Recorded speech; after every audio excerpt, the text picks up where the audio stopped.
Ah, ok les gars, faut que je fasse la vidéo là. Faut vraiment que je vous la fasse. Aujourd'hui les gars, nouvelle vidéo pour vous demander quel type d'investisseur tu es. Est-ce que tu t'es réellement trouvé? Est-ce que tu sais pertinemment quel type d'investisseur tu es aujourd'hui? Court terme, moyen terme, long terme, les deux, les trois? Les gars, aujourd'hui je vais répondre à cette question et bien évidemment écoutez jusqu'à la fin. Donc, je commence directement. Est-ce que tout d'abord tu es un investisseur court terme?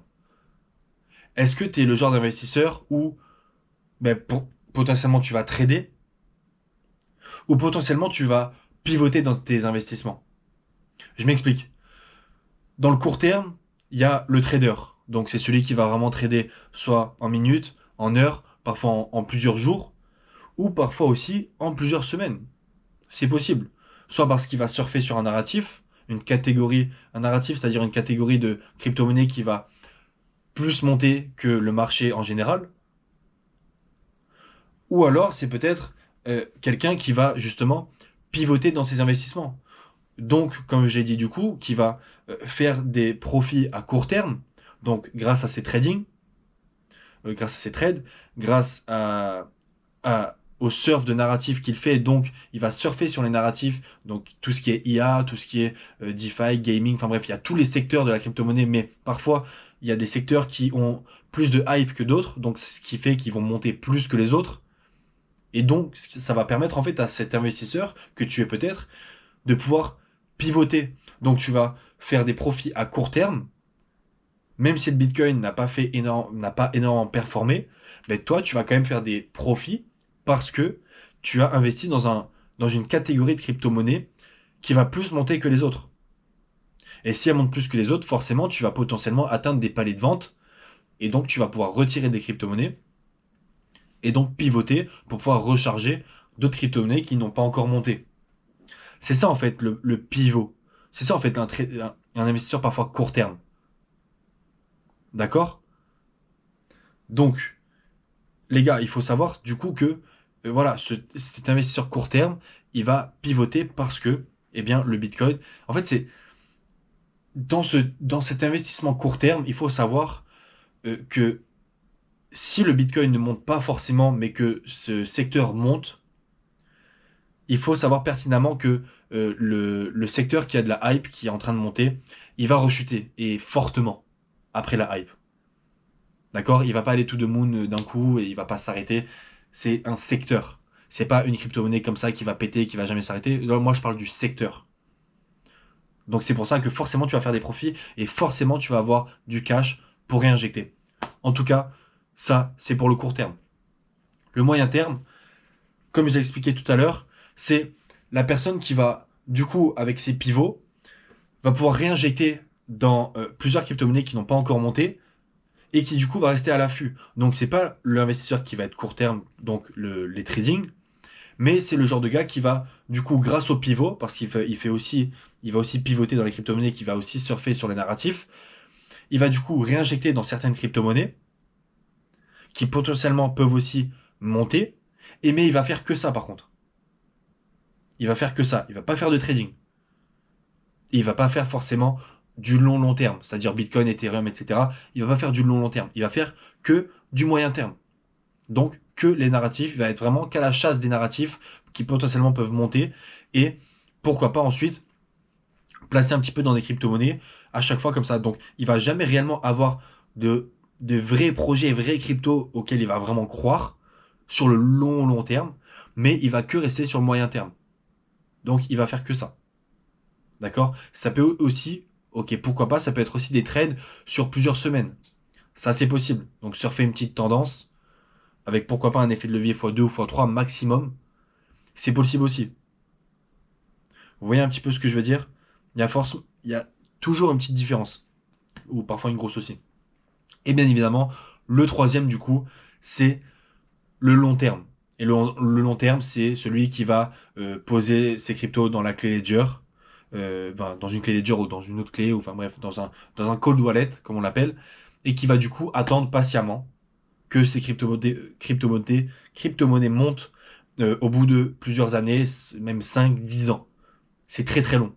Mais les investisseurs très long terme sont comme ça. Ce ne sont pas des investisseurs qui vont attendre plusieurs mois. Ils vont peut-être attendre le prochain marché haussier et qui vont vendre peut-être au prochain marché haussier. Mais généralement, l'investisseur long terme, c'est vraiment quelqu'un qui va placer ses crypto-monnaies, qui va placer en stacking, qui va placer dans vraiment de sorte à ce qu'il puisse vraiment sécuriser ses crypto-monnaies, avoir du rendement mensuel et annuel, et en plus de ça, à retirer potentiellement ses crypto-monnaies dans 5 à 10 ans, ou plus, si jamais ça monte, etc., et qu'il y croit réellement. Parce que l'investisseur long terme, lui, va investir dans des projets qui ont des fondamentaux innovants et extrêmement puissants, bien évidemment. Là, les gars, je parle que de bons investisseurs, des big investisseurs. Hein. Je parle pas des gars, des bilous qui sont là, qui investissent comme ça par spéculation et qui s'en foutent. Non, non, non. Là, je parle vraiment des big investisseurs. Mais donc, je reprends. Le long terme, du coup, c'est vraiment celui qui va croire réellement au projet et qui sont là pour rester. Vraiment. Il y a beaucoup de facteurs à regarder et à analyser, mais en tout cas, il investit dans des projets qui sont là pour rester plusieurs années, plusieurs même décennies. Il faut vraiment voir très long terme. C'est ça un investisseur long terme.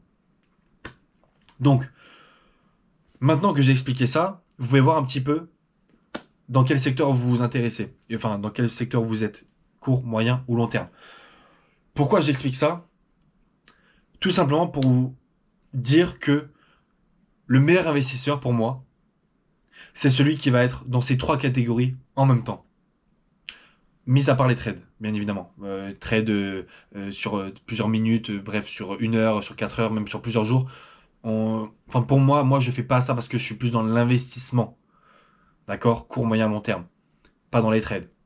Mais mis à part ça, je suis dans le pivot, dans le moyen long terme, dans les narratifs, dans le long terme, style sécuriser ses investissements, des projets sur 5 à 10 ans, pourquoi pas, mais surtout dans le pivot et le prochain marché haussier.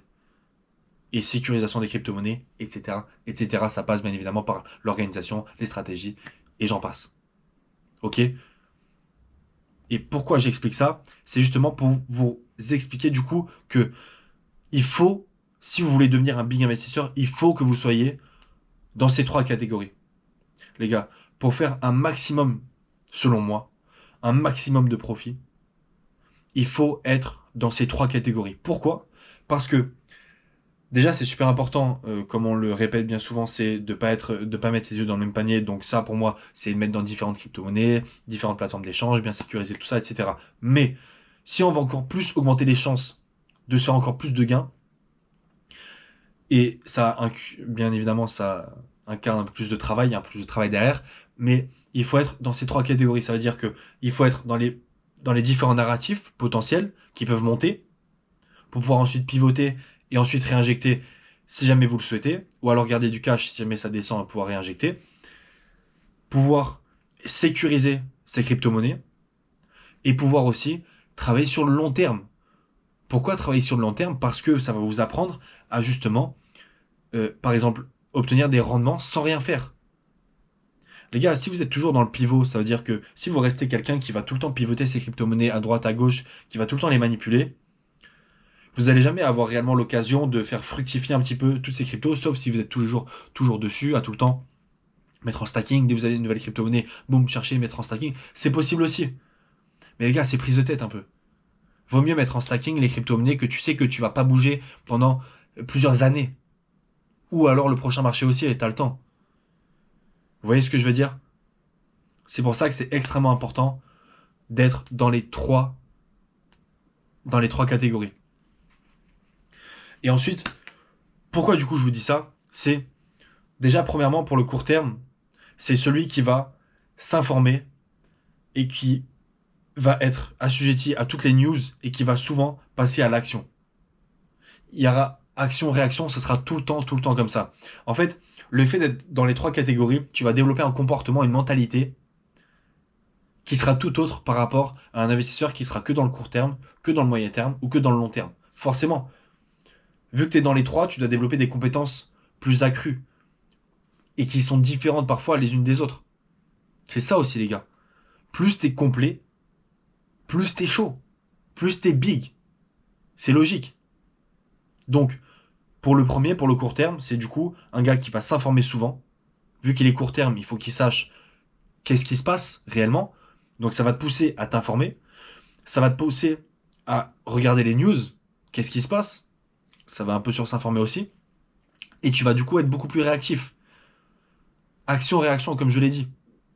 Dès qu'il y a une news, dès que tu vas choper une info, dès que sur Telegram, il y a l'upgrade d'un projet, dès qu'il y a quoi que ce soit qui va se passer, boum, tu vas directement réagir. Alors, t'es pas obligé de réagir à chaque réaction, mais ce que je veux dire par là, c'est que ça va t'apprendre certaines compétences qu'un investisseur long terme n'aura pas en tout cas.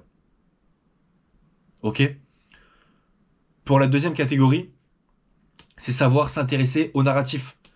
Les gars, savoir pivoter et savoir apprendre quel narratif ou potentiellement voir quels narratifs vont monter, c'est hyper intéressant les gars. Parce que tu vas essayer d'anticiper un peu ce que le monde veut. Et lorsque tu réussis, c'est trop satisfaisant, vraiment. Mis à part le fait que tu te fais pas mal de sous, c'est hyper satisfaisant. Parce que, oui, forcément tu te fais des sous, mais surtout, tu vois que les gens rentrent tous dans le train, tu vois que tout monte, enfin dans cette catégorie-là, et toi t'es assis peinard et t'attends juste de retirer tes sous. Et ça c'est extrêmement, extrêmement satisfaisant. Ok? Ensuite, le troisième, c'est assurer la protection. Ne pas oublier le but aussi de l'investissement de base et le fait que les cryptos sont là pour rester. Les gars, tous ces points-là font que l'investissement long terme vont t'aider à développer ces compétences. Ou en tout cas à développer cette mentalité. Si tu es juste un investisseur court ou moyen terme, tu vas pas forcément t'inculquer le fait que les crypto-monnaies sont là pour rester, le fait de sécuriser ces crypto-monnaies parce que tu vas tout le temps les bouger, donc tu vas pas forcément les sécuriser un maximum. Parce que sur un cold wallet, forcément, il y a plus de sécurité avec qu'elles sont à toi. Il y a aussi par rapport aux stratégies d'investissement. Les stratégies sont différentes lorsque tu es court terme, moyen terme, long terme. Donc ça va t'apprendre encore plus de compétences. Les gars, c'est pas pour rien. Vous pouvez vous retrouver dans un des trois investisseurs de type d'investisseur.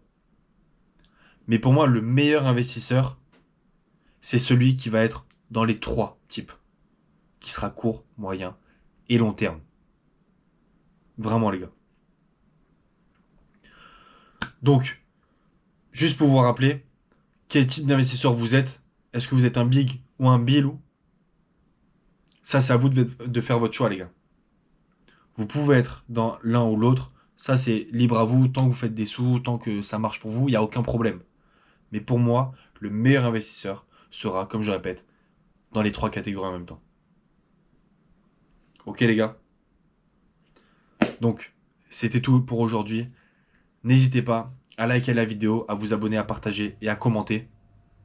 Et à me suivre sur le Patreon pour les questions par mail et les coachings. Ok les gars?